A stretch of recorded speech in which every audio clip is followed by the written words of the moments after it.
Hey guys, it's Andrew from Cardinal Kia. In this video, I'm going to show you how to use your custom button in the 2022 Kia Carnival. I have in front of me here an LX Plus 3.5 liter in Ultra Silver. Let's get started. Okay, so to start us off, this vehicle has two custom buttons. One of them is located here where the end call button used to be on the left side of the steering wheel, and the other one is just to the left side of the 8-inch infotainment screen. So we're going to start with the steering wheel button.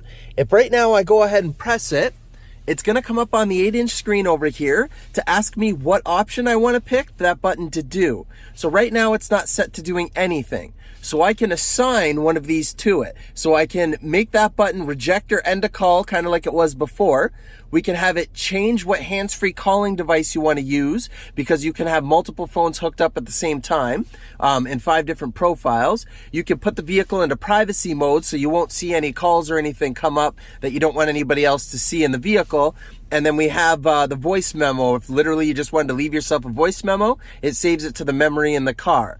Now I can go ahead, I'm just going to pick one of these, so we'll make it the regular end call, and then you'll see on the side here, it says custom button with like the star filled in for the steering wheel, of course, and that's the one over here on the steering wheel. Then it has the custom button audio, which is in the audio area, which is this one over to the left. So I'm just going to go ahead and select that, and now I have options here to choose what we want this custom button to do. So we can have it as a direct home button. We can put the vehicle into quiet mode, which cuts out the rear speakers to the back and sets the volume to a limited volume up in the front speakers. You can have it actually turn the display completely on and off.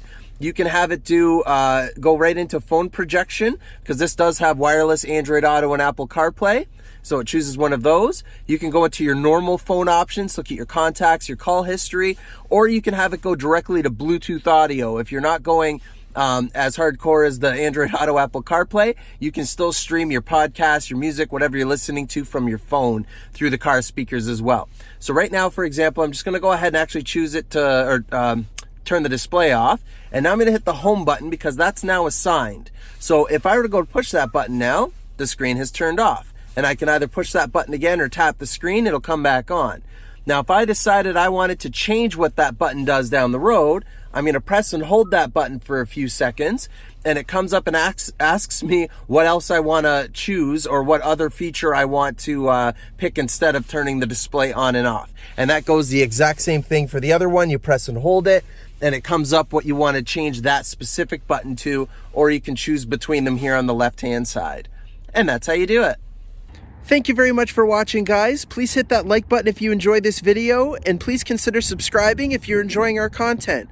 Also, all of our social media links are in the description below. Thanks, guys.